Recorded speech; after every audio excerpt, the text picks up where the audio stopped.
World news. He's traveled from Hawaii to Hong Kong to Russia, but the latest postcard from Edward Snowden is actually an open letter to the people of Brazil.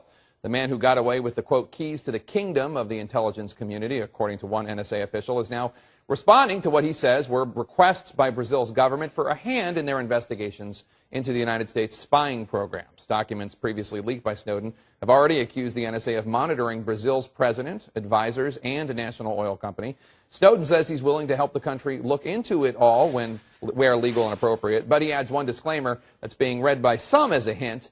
Quote, until a country grants permanent political asylum, the U.S. government will continue to interfere with my ability to speak. I want to bring in Ben Wizner, director of the ACLU Speech, Privacy, and Technology Project. Your group is working with Snowden. This was not expressly a request for asylum from Snowden, but presumably he would need that before he would go anywhere. Is that a fair reading into this letter? Maybe so. I think people got a little bit carried away with this letter. Mr. Snowden has gotten requests from Brazilian senators and indeed from politicians in other countries as well to cooperate with their investigations of NSA spying and of their own country spying. What he's saying here is that he supports reform efforts around the world.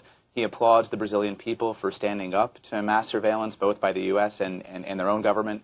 And he would like to support that. But remember, he is now living under a one-year grant of asylum from Russia.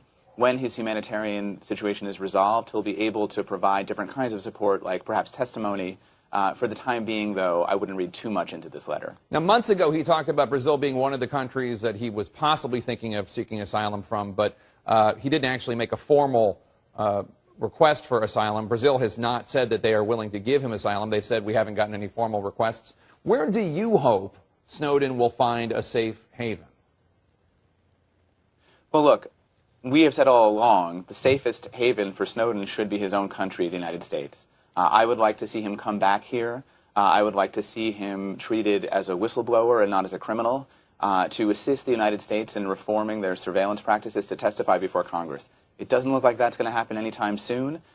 Because that's not in the cards right now, I'm sure if the people of Brazil were to offer Snowden asylum, he would surely consider it. And I would say the same about other countries in Europe and elsewhere. And maybe Russia will offer him permanent asylum. In the meantime, the important thing is that he's able to participate in this public debate, a debate that has taken an important turn yesterday when a federal court in Washington agreed with Snowden that the programs that he revealed were actually unconstitutional.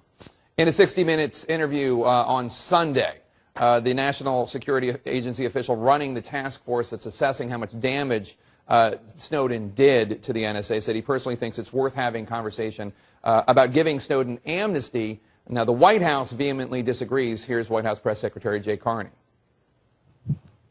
Mr. Snowden has been accused of leaking classified information, and he faces felony charges here in the United States. He should be returned to the United States as soon as possible. Do you think he has any chance of getting amnesty in the U.S.? It doesn't sound like it. You know, I'm just a lawyer, Jake. I don't understand Washington kabuki. I don't know the games they orchestrate by sending one NSA official onto 60 Minutes to say they should consider amnesty, another one to say they shouldn't, and then this scripted line out of the White House. It certainly seems like there's some discussion in the government about approaching Snowden in a more reasonable way. They know where we are. They know that we're interested in having this kind of conversation with them, and I won't say more about it than that. Here's what Glenn Greenwald said about the story that's out there about this swapping help with for the Brazilian government in exchange for asylum. He said, one, Snowden doesn't request asylum. Two, the Brazilian government said that they were not considering it because no formal request has been made. Three, U.S. media, Brazil rejects asylum. So, Glenn, typical Greenwaldian take on how the media is covering this. If he is not asking for a safe haven, why offer to help? Now, look, again, Snowden has always acted in the public interest. Every single action that he has taken has been to further a U.S., first and foremost, and a global debate about mass surveillance and the threat that it poses to democracy.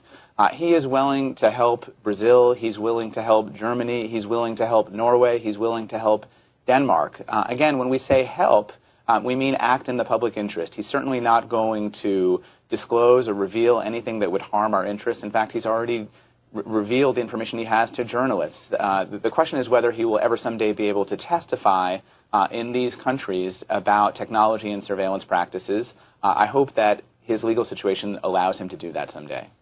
Obviously, the government would disagree with your take there that he hasn't done anything to harm our interests, but that's a debate between you and someone else.